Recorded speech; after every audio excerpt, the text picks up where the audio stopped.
Hi everyone, my name is Anastasia Bezverha and I'm a communication specialist from Ukraine. I study narratives and I conduct communication trainings about how narratives impact our values and attitudes about important things in life. Welcome to the session on effective communications in human rights.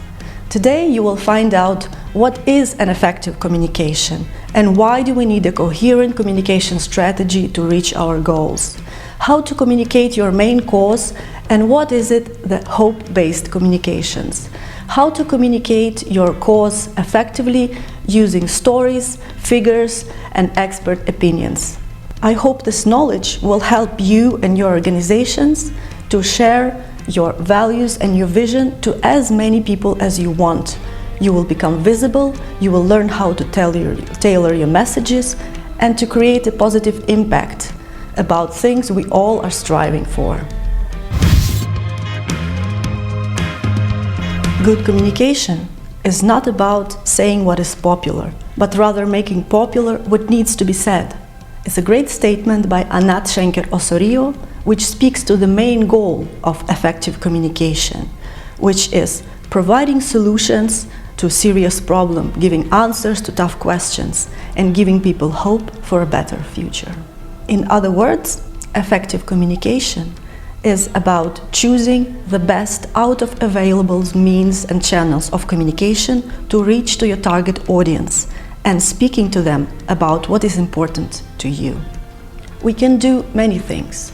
We can persuade decision makers at the local, national, or even international levels to change norms and regulations. We can raise awareness or educate average citizens about certain spheres. We can launch a fundraising campaign. We can call people for the street actions. We can do many things, but all of that needs well thought and structured communication. Each time, it is important to remember that first, you have to provide people with information about your cause. Then, you have to change their attitudes. And then, you can encourage them to take action. For human rights activists, communication is always about communication of values. Values of human rights, dignity and support. It is more important to create your own narratives, and your own communication is much more important than to react to the narratives of others, particularly by your opponents. That's why your communication has to have specific and well-defined goals. Developing an effective communication strategy includes answers to the following questions. What is it that you're trying to change? What are your advocacy goals? What are problems you're trying to solve? As in any advocacy strategy, in communication strategy, defining your goals is also crucial. Without a clear and understood goal, you can lose sight of what you're trying to do. After you have defined your goal, you also have to set up your objectives. Objectives are specific steps towards your goal. You will see if you invest time in defining your objectives, it will be much easier for you to develop the whole communication strategy. But remember, your objectives have to be SMART. It means that they have to be specific, measurable, achievable, result-oriented, and time-bound. So, who are the groups you want to influence? Who can help you to make this change happen? These are your target groups, people you want to engage in your communication. At first, you have to learn as much as you can about these people. Who are they? What are their interests? What is important for them? What do they do? Where do they live? Where do they take their daily information from? How can you influence and what people can persuade them? This can help you a lot while developing a reach-out strategy for each of your target groups. So, what is it that you want to tell to your audience? What is your key message? Key message is not a slogan. It's a concise statement which is built on your communication goal. It includes information about what is important to you, what do you want to change, and which solutions you're offering. Remember that your messages have to be very clear and understood by your audience. Try to avoid complicated terms and use simple words of explanation. For each campaign, activists develop one general key message and then tailor specific messages and arguments to meet the needs of each of the audiences you selected to influence. At the end, you can develop a message box which looks like the one on the screen. So, who will be your speakers? Having studied interests and needs of your target groups, you can find out who are the suitable figures who can address directly to representatives of your group. Obviously, doctors can speak better to other doctors, famous rapper can appeal to young people, and head of local administration could speak to local MPs. Choose your speakers strategically. Here you can see famous Ukrainian strongman Vasyl Verestyuk is calling on other men to stand against gender-based violence. And the last but not least, what will be the communication channels? In other words, how will your target audience get your message from you or your speakers? They will read it on social media? They will hear it on TV at an evening talk show? Or they will see it on a billboard while walking down the street? All these communication channels have their own audiences. They are more or less expensive, so you have to carefully consider your options. The key point here is to maximize your efforts and use available resources creatively to make your target audience pay attention to your message. When we develop a communication strategy, we move in a circle, because each time you create activities, you have to make evaluation and measure your efficiency. But if you see you're not reaching your communication objectives or your message is not clear, you have to make changes and start over again till you see that you're reaching your audience and you get the response from them as you initially planned. Hope-based communication is an approach to social communication, which is proven to be effective for human rights activists. Here are 5 important principles to follow. Always tell people what you're fighting for, not against.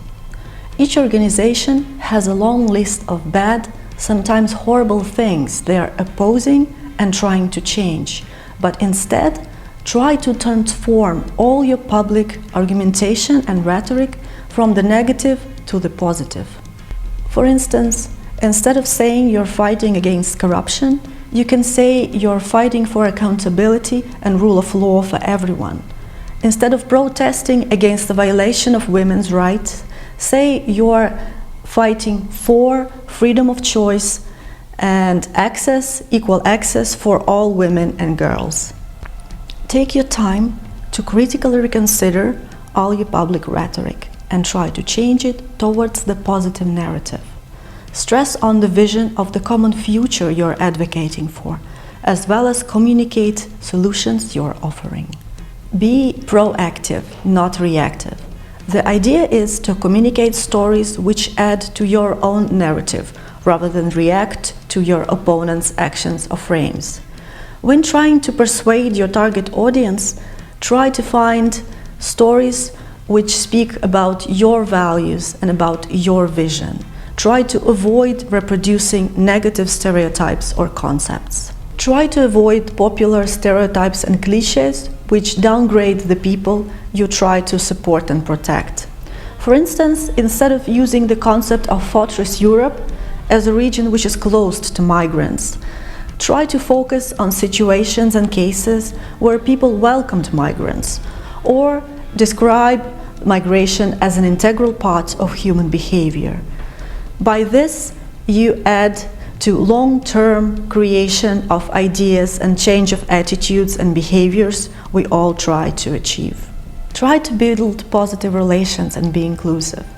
Positive and inclusive messages tend to be more effective than the negative ones. People in your audience need examples they can relate to. They want to feel social connection to your cause. Women who saw body-positive advertisements mentioned earlier in the survey that they witnessed greater diversity and freedom in these ads, and it makes themselves feel more self-confident and happy. Your draft law was adopted in the first reading. your audience has to know about it. Reach 10,000 people by your petition, communicate widely. Gathered enough donations to help one child or one family, but planning to help 100, still you made a small but significant change in people's lives, and you really have to spread the word about it. Small victories serve as a powerful drive of motivation for your audience to join you and to help you. People want to be part of something which has real impact. Hope-based communications is a proven effective approach, which in the long-term perspective will help you to build powerful and effective network of supporters. It will help you to establish values of freedom, dignity and support, rather than threat and fear. So, how to communicate your values? You have to be aware that most values human rights activists are communicating, such as freedom, justice or dignity, are so-called contested concepts. It means that they mean different things to different people. It means if you do not clearly frame your messages, your audiences may use frames of their own, and it may mean that your message may not get through. For this purpose, create a clear picture of how it looks like in practice when your values are applied. You can relate to lived experiences of your audiences and to create common visions of the future to share your values. How do we communicate our main cause? All organizations who work for decades in their fields become experts and accumulate loads of information, data, arguments pro and against certain things. But the point is that you often communicate to people who know very little about your cause, and besides, they have dozens of other activities going on. So, if you imagine your complicated topic as a map of London Metro, do not try to communicate all of that at once, but rather focus on one line. Personalize your communication. Your main message should contain information, data and words which is familiar to your audience, things they can easily relate to. Besides of the expert opinions and arguments and solutions you're offering, use personal stories to bring out emotions which your audience can relate to. Prisoner's Voice, Ukrainian campaign which advocates for release of all political prisoners of Kremlin, uses quotation of family members to portray each of the prisoner. Data and research findings are invaluable sources of information for all non-governmental organizations.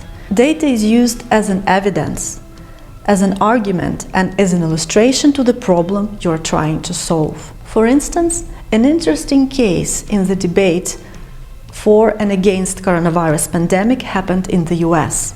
One US group was skeptical about coronavirus pandemic and used an argument that homeless people who do not follow social distancing, do not use masks, and do not get access to healthcare are not getting infected. But later on, CDC, US Center for Disease Control and Prevention, filed a report where it stated that about 25% of all homeless people in major shelters of San Francisco, Boston, and other big US cities were tested positive for coronavirus.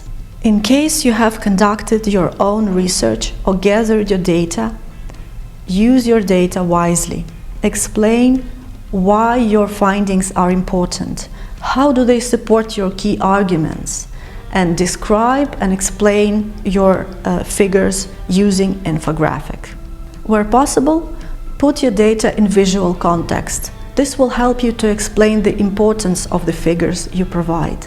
For instance, you have found out that the pollution rate today has reached 215 points. But you will never know how bad it is for you and your health till you will look at the map, where you will see that the normal pollution rate is 40-50 points. At the same map, you can also compare position of Ukraine against other polluted countries or cities. To end up, here are 5 important principles of effective communication.